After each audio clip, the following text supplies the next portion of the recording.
think this is always a good thing to bring up the difference between forgiveness and trust. Yeah. I don't have to trust somebody again. Right. And so what does forgiveness mean? I don't even think it means that you get warm and fuzzy feelings about them. I really think it is so much based on actions. Hi there, and welcome to another episode of the Anything But Quiet Time podcast. We are your hosts, Rachelle and Carder. Are you doing radio drama? Oh my word, that'd be so much fun. But like you would see us do the Foley effects and you'd be let down because the steps of the murderer in the house are just... We'll find out the adventures of Mr. Chicken next week here on your local station. Yeah. Fascinating to me. But anyway, if you have listened to this podcast before and you've appreciated it, if you've gotten anything good out of it, or even if you haven't and you just love Jesus, subscribe. Because I think we got to promote one another through Jesus and all that good stuff. Wow. I'm just saying. Is that the Christian guilt card? I don't mean to do the Christian guilt card, but I do the thing where I just recently went to get my ring. This happened, I've talked about this before, when my ring, we were at the Astros field in Minute Maid Park. Oh, right. And the diamond comes out of the little bracket setting. The diamond fell on the diamond. Fell on the baseball diamond. Yeah. And so ever since then, I had to get a new wedding ring, and then every 6 months you go and you get it assessed. After the lady did a great job assessing it, she's like, if you appreciated the job I did, then please use my name, give me a little kudos. Oh, yeah, that's good. Yeah. And she wrote down her name so that I wouldn't forget it. And I thought that's amazing. And then I had a little trouble getting on Wi-Fi, and then I completely forgot about it. What's her name? I think it's Lakeisha. Okay. All right. She did an amazing job. And I still have plans. Like I still have the little pieces of paper. Oh, you do have? Oh, okay. All right. So that I won't forget. Oh, but that's it's good. Just sitting there. And so I you do still that. Can. Right. So I'm just saying before you forget, subscribe. And hopefully it's easier than me with my... than my Zales love for Lakeisha. Please don't be like me. Don't forget. Don't do that. That's why. Maybe that's why you have an enemy, because they forgot something important to attend in your life. That's, wow. Maybe somebody really hurt you. Maybe somebody scammed you. This happened in my life here recently where it was a legit scam. Guy calls, pretends he's a police officer, says blah, blah, blah to my wife. And it was a little bit better than blah, blah, blah. It was a huge, elaborate. It was an hour and a half long process of convincing her that they really had real information. Your wife is a smart cookie, and these guys are getting craftier. I know. And so it was, hundreds of dollars. And we can easily, there are certain categories of people in this world that we will just chalk up as monsters. Serial killers, scammers, one of those. And it's just they're evil, they're monsters. And I think to some degree they can be degenerates, obviously. They may be totally unrepentant. They may be completely living in sin. But what am I instructed to do in Scripture? And it is to love my enemy. So I wanted to break down... And even more than that, to do good. Yeah, to do good to those who hurt you. Now, we chatted a little bit about this. How do you go about this in when it's depending on the situation? Every situation is different. If a coworker or a family member has hurt you, you're going to have a conversation one-on-one. You're going to go to them. You're going to tell me this hurt me. If they're going to either choose to say, I'm sorry, will you forgive me? Or they're going to continue doing the things that they do, and you're going to say you cut off maybe communication. And there's all sorts of things that can happen depending on how close the relationship is. Well, and where does their faith align? That's a good question, right? I think a lot of it has to do with that part, because if they are Christ-honoring people, then you can rely on Scripture to say, this is how I'm supposed to do it. But how am I going to use this set of standards if they don't even adhere to it? And I think that is most cases out there. So you're basically bringing up a scenario that is an everyday occurrence for people. We will be in some way done wrong. Yeah. And you're probably never going to get an apology. That depending on how close you know them, right? Or how if they are Christian, or so many factors. But in this situation, I'm not getting an apology. I'm not getting my money back. I will never see this person or talk to this person again. In that regard, it's probably a good thing for your faith, because I know You'd be very tempted to punch their face in. Yeah, probably. So you don't have to worry about that part of it. Yeah, no, that's true. Move on to the next step of whatever it's not a temptation, right? I can't even go there. The next degree of steps that you have to go through is, I'm an anger person. I don't know what that would be. Yeah. Anonymous. Yeah. I think what I have to do is, I think obviously it can start with prayer, praying that God stops these people. Quite honestly, but at the end of the day, I have to root for somebody to come to the truth like I did. Yeah. I genuinely don't want them to burn in hell for all eternity because they don't have that relationship with Jesus. Because it's really silly in that way, right? Because we sit here as believers and say, I want people to come to faith, and I don't want anybody to go to hell until they've hurt me. And then for some reason that thought comes up. Well, then I really want them to get what's coming to them. And there's really two ways it's going to come down to it for unbelievers. If you've ever watched John Wick, yeah, and what happens to the puppy, and then all of a sudden your morals, right? What you read in the Bible that morning, because revenge is right in that scenario. Well, right? It's Keanu Reeves. Yeah.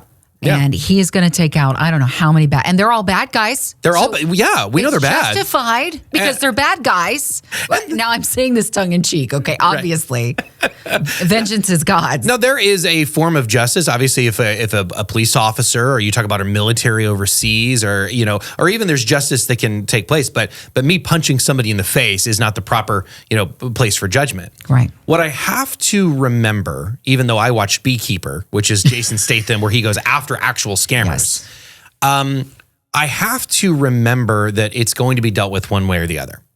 And it could be that an unbeliever that does stuff like this or anything egregious chooses not to repent, dies, never gets right with Jesus, and then spends an eternity in punishment. And the things that they experience, however that looks, there's a lot of different thoughts on hell, but however that looks, it is just. It is sin that is being punished justly from God. Or this person could eventually come to faith, and it's tough, but I also have to remember people that are already people of faith, and then can still have the capability of hurting me. Sure. That what happens to that sin is it's dealt with like mine was. That at the foot of the cross, that sin got thrown there, and Jesus was the one that was punished for it. Right. Justice prevails no matter what. And I have to ask myself, which one am I rooting for? Do I really, if it's going to be just, don't I want that person to not suffer? And no matter what people do. And that's the more egregious the sin, the harder it gets. Somebody murders your family. Yeah. That's it. That's a lot tougher than what I just experienced. There is a painting that when I turned 18 years old, I saw it at a Christian bookstore. And I said, I want that painting for myself. And so my mom got me a print of it. It still hangs in my kitchen. And it's how I have to imagine myself. Every time I'm in a set of circumstances like the one that you're describing, when I've been done wrong, and it is an image of Jesus, clearly it's Jesus, and he is holding in front of him the man who has a nail in one hand and a hammer in the other. And the picture is entitled Forgiveness. Yeah. And I'm the man with the hammer and the nail. Yeah. That is the image that I need to keep in my mind. It's not even more so like if I was in the presence of Jesus in the midst of mockers and the people who were spitting, clearly in that moment, I would not choose to elect my own issue and say, hey, I've also been done wrong. That goes without saying. Of course, you wouldn't bring up your grievance in that moment because you're seeing someone who has never done wrong take on a penalty that belonged to every one of us. But now I'm now envisioning myself as the person who literally, because of sin, no matter the level that we deem egregious or not, has helped to put the nails into the hands of the one who never lifted a hand to anybody except to heal them or to love them or to hold them. Sure. And so he continues to do that, and it helps put into perspective, and it has to be. And we can look at these different depictions. Some of us, I know that I've seen some that I'm like, it's a little cheesy for me. I don't know if I needed to see all of that. But it's designed to help us gain perspective and go, wait a second here. there is no sin that's left unchecked by the seeing eye of God. Yeah. Yeah. And no matter what level I might assign to it, sin will still send me to hell because that's what is deserved. No matter the degree of sin, it does the same thing. And so if I have been forgiven, Jesus even says, freely have you received, now you need to freely give. He also clarifies and says, I can't forgive unless you do it. I want to forgive you. Right. But in order for that to happen, you need to forgive others. There is, we've talked about a lot how sin, we don't see our own sin the way that we see other people's, right? It's so bothersome when other people do it. And mine, I had a reason for mine. Well, because we know our heart, right? We know our heart. We know our heart. Yeah, the ends justify the means at times. And I want to get into that too. But I think it can go one extreme or the other. It is the person that has crossed certain lines. Maybe it's drunk driving and they killed somebody, right? It's certain lines that then they take on, I can never be forgiven. And that's an extreme that's not true. And then on the other side of it, the more everyday is, well, my sin's not as bad as somebody else's. Now, like you said, I think the right way to say it is every sin sends you to hell. It is the just punishment, right? Because that's what has separated me from God. But I can't get in that camp of my sin's not a big deal, and I can't get in that camp that my sin's unforgivable. It is right in the middle. It is right in the middle where it is a big deal, and it is what separates us from God. It is. But God is bigger than it, and He forgives. He is willing to forgive everything if we come to Him in faith. Just like there is no degree of poisoned apple for Snow White, well, it's just a little poisoned. Yeah. Or it's a lot poisoned. It's saturated with poison. It did the job. It made her fall asleep, right? Yeah. It's the same with sin. There's no such thing as just a little bit of sin. Sure. It's poisonous or it's not poisonous. Right, that's true. It's harmful or it's not. And so, who could live by these standards? Exactly. Yeah. Jesus. What I have to, our pastor made a point about practices, maybe routines. I'll call it checks and balances for the sake of the recent election. Okay. Because I think that is a good example where if we talk about enemies, and we're talking about me knowing better, like that's when we say our sin's not as big of a deal, that means I'm starting to be the judge, right? Right. And I think we've all been it. And we've all been that. I've done that. We've all done it, right? Every day I've done it. Yeah, I know. And so we can get to this place where if I don't have the checks and balances, AKA if I don't treat people the way I want to be treated, like the golden rule. Yes. That is, to me, a check and a balance that no matter what, I have to follow that. So that even if, let's say there's two candidate signs like we've seen a lot recently, I have one sign, my neighbor has the other, and I think, well, my candidate is right. It's the moral good to make sure people don't see his. So because I think the ends justify the means, I'm going to either steal it, deface it, destroy it, whatever, because it's in the end, it's right. I can't go there because I have a check and a balance that I have to treat people the way I want to be treated. Yeah. And this obviously plays into the enemy conversation more than anything. I start to think I know better. And maybe I do actually have the biblical backing on a certain issue. I still have to have the fruit of the Spirit. Yeah. Love, patience, joy, peace, gentleness. In election season, So gentleness gets thrown out the window fast by both sides. You're right. And so those are the checks and balances I have to have. Even when I know my truth is actually not my truth, it's ultimate truth, I can't. There's levels I can't go past. You can be so right that you're wrong. Sure. How many times have we said that? Yep. I love the checks and balances thing that checks. See? And tracks. And balances. So let me just end this part. I mean, if you have anything else to say about this part, that's great. Well, no, you made me think of the sign. By the way, one of the most, I think, at the risk of sounding a bit even controversial. Oh, well, do tell. When I was listening to the vice presidential candidates, and now we are at a place of knowing that President-elect Trump has won. Last week we were like, and this time next week we'll probably know. Well, we'll say this. We are recording this, so in case anything changes, we're recording this the day after the election. The day after the election. It's literally a president-elect, not all the states are in, all of that. Exactly. Yeah. But when I heard the two vice presidential candidates do their debate, and I think probably more people checked in with that particular debate because of how almost straight down the middle divided our nation has seemed, I heard at some points more conversation than debate than I have ever heard. Yeah, they from treated two each other candidates. pretty cordially. There was a lot of respect on that stage for one another. Sure. And they even phrased their questions or even like would share, I agree with my what do you call them? Running opponent yeah. right now on this particular matter. I was like, those are the moments personally, and obviously I don't have a visual on my God in heaven.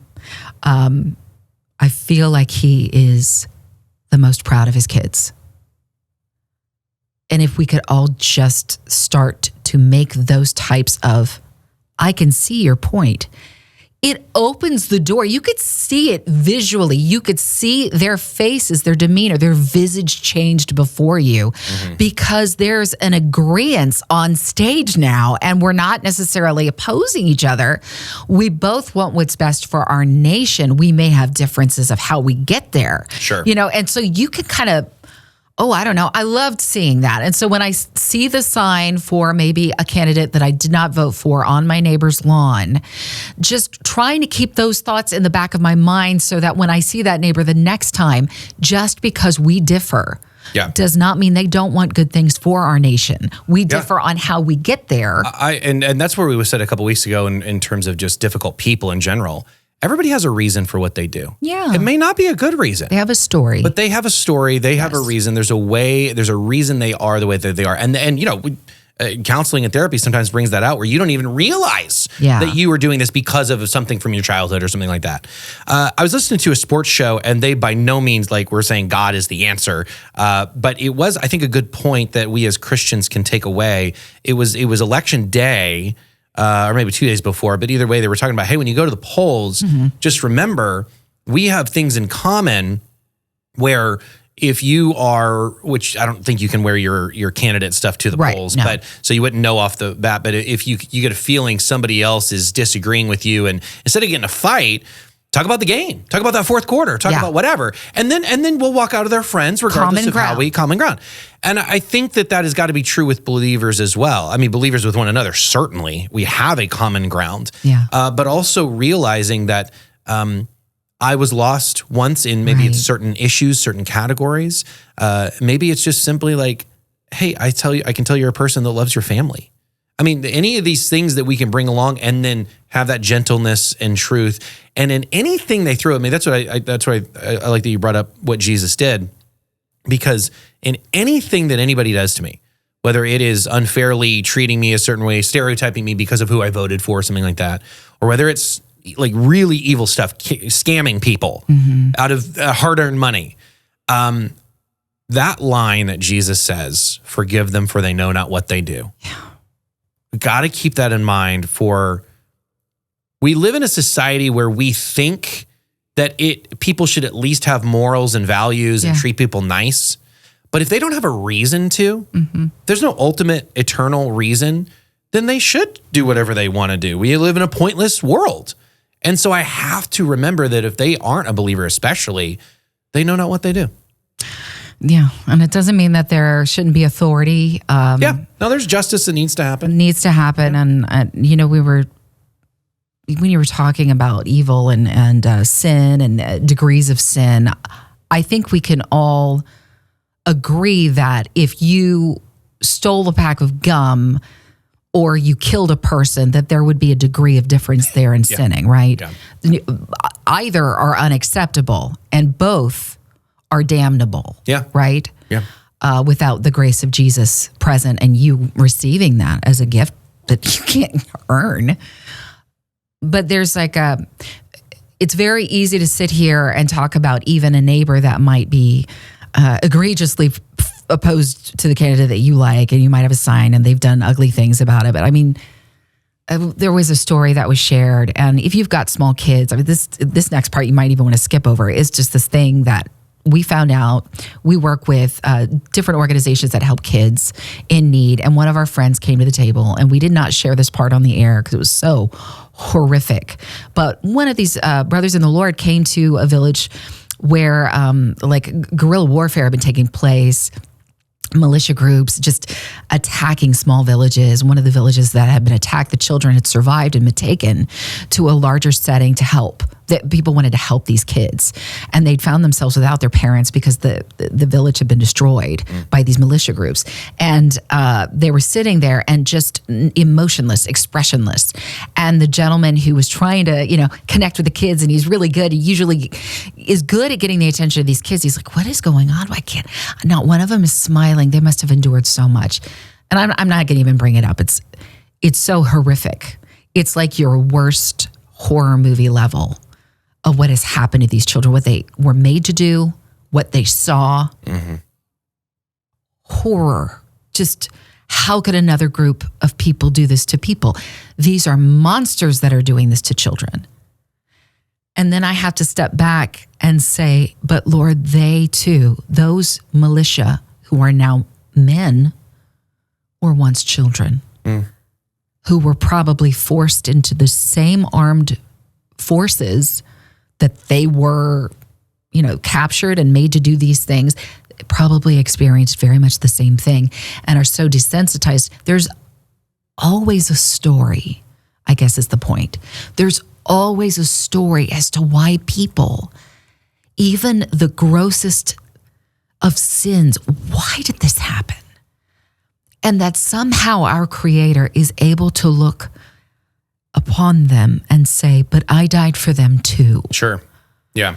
It is mind-boggling apart from Christ in the equation.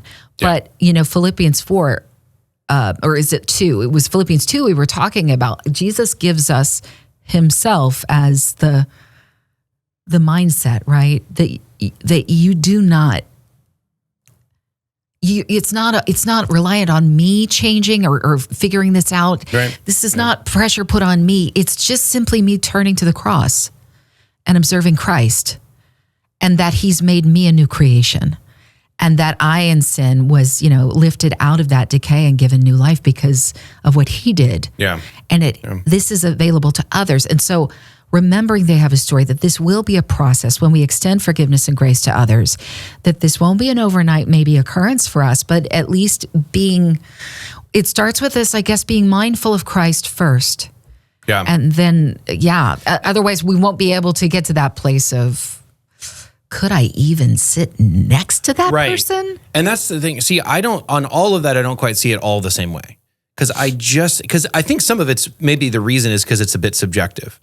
I don't think there's always a story for everybody. Okay. That would make me go, oh, now I have empathy. Yeah. I think they're just some kids that grow up in, let's say scammers, for example. Sure. Some kids that grow up in nice houses, decently living families. There might be like a small reason I go, oh, is that why? Yeah. I don't know. I just kind of like the thrill. And then I'm like, I don't feel good for you at all. Sure. Like I think there are things in the world, people that just choose it. But what you said is still true. Jesus has offered forgiveness for all. Yeah. And that my sin, that's where we go back to that part. My sin is a serious offense before God. So I like that. Even if you can't find a story to empathize, I still have to. Jesus still calls us to empathize. Why? Yeah. Because that's what we're supposed to do. Yeah. And it may not make sense. Yeah. It doesn't, that's okay, because it's not about you, Rachelle. Sure. It's not about my pain or what I've endured even. And that's, I know that could be triggersome, what I just said, especially people who have endured great pain. Yeah.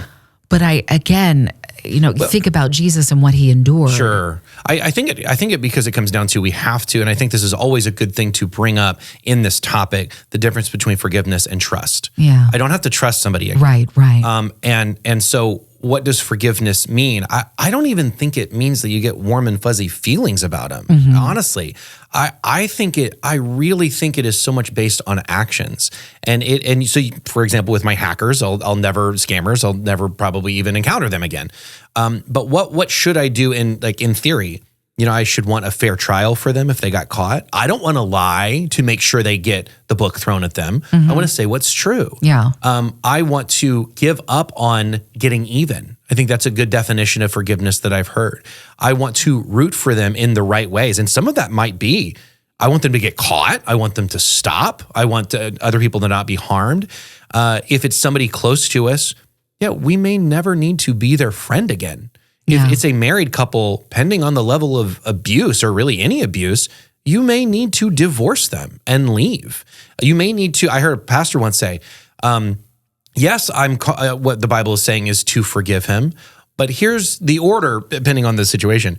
Call the police on him and forgive him. Yes. I mean, make sure that you're safe. Make sure that you are distanced. If it's a militia group, I may never need to see them again, but it's my heart that I need to work on. And then the actions, if I'm ever in a situation of ever being the one in power, I need to use that wisely. Absolutely.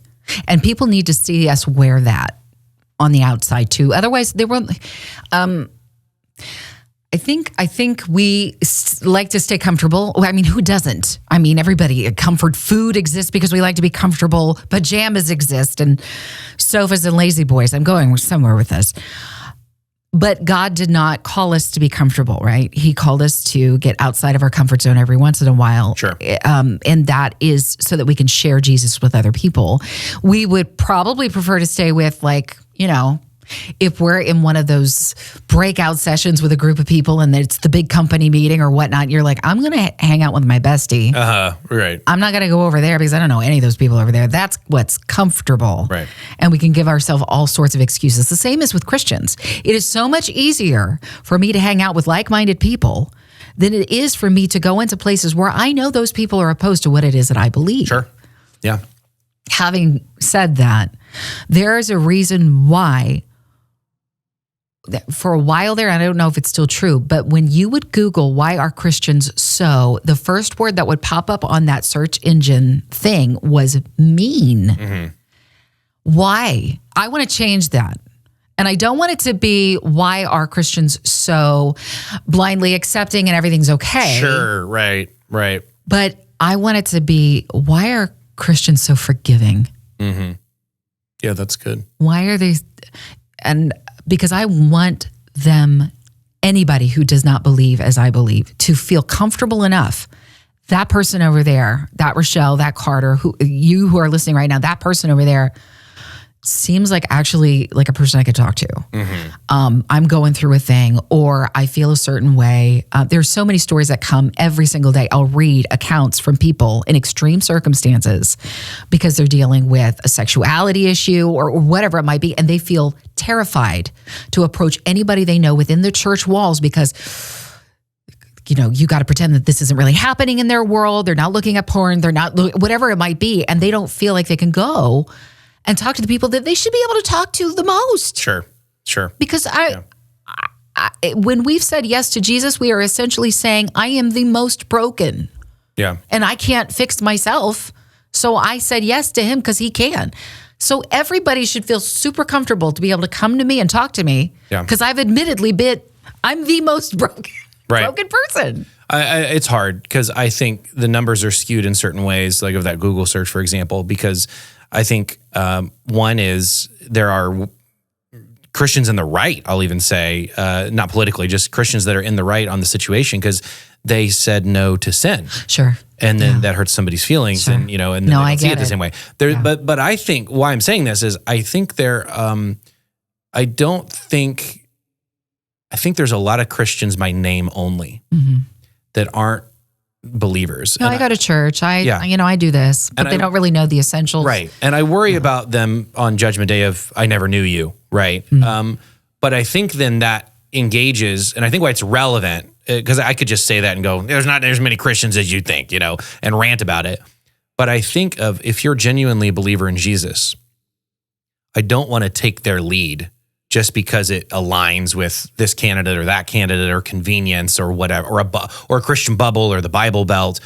I want to stand up for what's true, and the forgiving part is true. I need to be willing to be forgiving and be lending an ear to people of anybody that would approach. Which is easier said than done, but that's why we lean on his character and not ours. So here's, I'll just wrap it up with this. I think this is Romans 12 verse 14. Bless those who persecute you. Don't curse them. Pray that God will bless them. Be happy with those who are happy and weep with those who weep. Live in harmony with each other. Don't be too proud to enjoy the company of ordinary people, and don't think you know it all. Never pay back evil with more evil. Do things in such a way that everyone can see you are honorable. Do all that you can to live in peace with everyone. Some translations, as far as it depends on you. Sometimes peace isn't attainable, but do my part with that, right? And then finally, in this next part, dear friends, never take revenge. Leave that to the righteous anger of God. For the scriptures say, I will take revenge. I will pay them back, says the Lord. It goes on about if your enemies are hungry and watch my attitude on that verse, because I'll be like, yeah, one day you're going to get it. Right. Wait. Well, I just want what's just. Yeah. And I hope, though, that they escape punishment. Let me start praying for them right now so that they're not on the other end of that, because wow. Yep. Absolutely. I'm going to tease what I'd like to talk about next week, and it may make you feel a little uncomfortable. Great. I read this article, amazing, and it's entitled, "This is what no one tells women about what happens to their body in the 40s. Their 40s, their decade of 40s. Oh, okay. When I read it, I was laughing. I was also greatly excited because this person was pointing out something that was never talked about. There are things that do go on in life that nobody ever talks about, and then you're going through them and you feel so alone. Sure. What should we be doing for one another from a faith stance in regards to that kind of stuff? Okay. What is some scripture to help us tackle what some of that can be? We're going to talk about that next week. We're going to bring up subjects that nobody's ever really brought up before, brought it to the light, because it's kind of, people feel a little shameful about it. This is like your changing body 35 years later. Because the older version. That's the point, Carter. They only show you videos when you're changing the first time. Okay. All right. Well, this will be Carter's like, intriguing. I'm out all next week. I forgot. Next week isn't available for me. We'll see what happens next week on the Anything But Quiet Time podcast.